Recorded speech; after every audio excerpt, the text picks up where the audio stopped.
तो कक्षा 10वीं गणित का प्रश्नावली 3.1 है, अध्याय 3 का दो चर वाले समीकरण, है ना। और ये प्रश्न 6 है। इसमें क्या है, एक रैखिक समीकरण है, लीनियर इक्वेशन है, और ये समीकरण दिया है 2x + 3y - 8 = 0। तो दो चरों में एक ऐसी और रैखिक समीकरण लिखिए ताकि प्राप्त युग्म का ज्यामितीय निरूपण, जैसा कि प्रतिच्छेदी रेखाएं हो, समांतर रेखाएं हो, समपाती रेखाएं हो। मतलब हमारे पास एक इक्वेशन दिया हुआ है, एक इक्वेशन हमको अपने से सोच के बनाना है कि वो इंटरसेक्ट करे, या लाइन क्या हो, पैरेलल हो, या फिर लाइन क्या हो, एक दूसरे को कोइंसाइड करें। ठीक है, तो अब सोचो, सबसे पहले हम कंडीशन लगाते हैं। यदि ये प्रतिच्छेदी रेखाएं प्रदर्शित करेगा, क्या करेगा, प्रतिच्छेदी रेखाओं के लिए शर्त ये होती है कि जो a1/a2 है वो b1/b2 के बराबर नहीं होना चाहिए, ये शर्त है। तो मेरे पास एक समीकरण दिया है, क्या, 2x + 3y - 8 = 0। ये क्या है, दिया है, गिवन है ना। अब ऐसा कोई यहाँ पर समीकरण बताओ जो इन दोनों का जो रेशियो है वो सेम ना होना चाहिए। अपने से सोचो, क्या लिख दूं,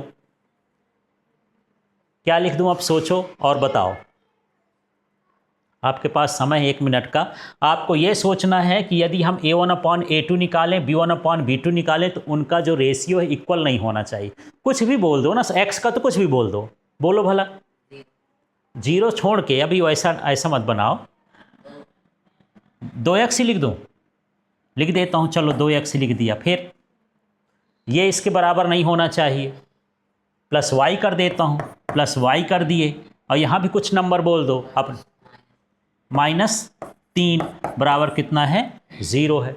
अब देखो, a1/a2 निकालोगे तो 1/1 आएगा, इसमें निकालोगे तो 3/1 आएगा। क्या ये बराबर हुआ, नहीं हुआ। तो इस तरह से हमको ये समीकरण मिल गया। ठीक है, इसी तरह से सेकंड वाला देखते हैं। सेकंड क्या है, समानांतर रेखा। समानांतर रेखा के लिए क्या शर्त होनी चाहिए, बताओ।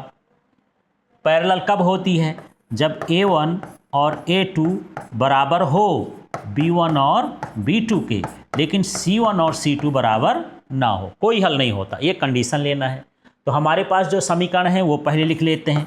2x + 3y - 8 बराबर कितना हुआ है, 0। ये हमको क्या है, दिया है। अब इसके अनुसार इसको हम रेशियो में रखना चाहते हैं, तो इसका माने गुणा कर दो, 3 का या 4 का या 5 का गुणा करके बना दो।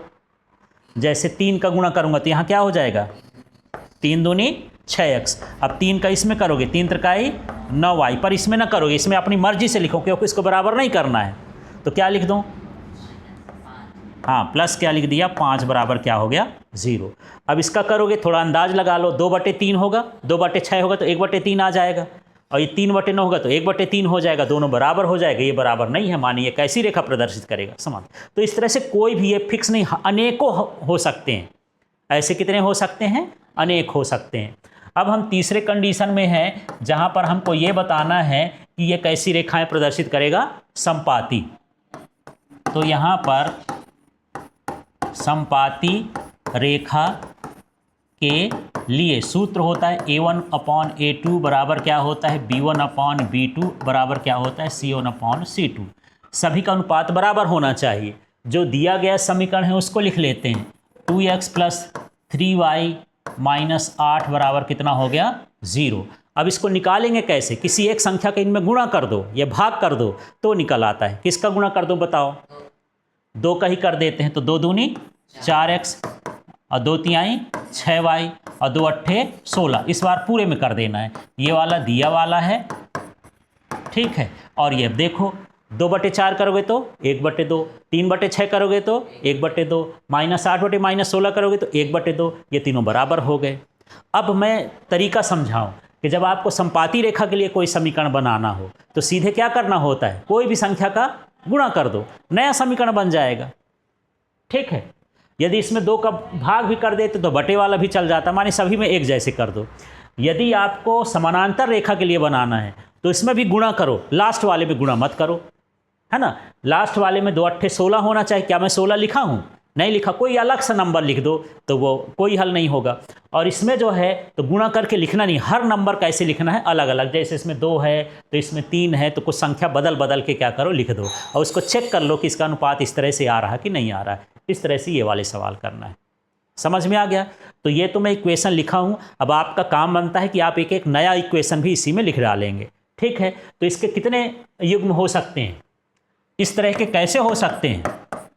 इस तरह के अनेक समीकरण बनाए जा सकते हैं, है ना। इस तरह के कैसे समीकरण हो जाएंगे? अनेक हो जाएंगे। क्लियर हो गया?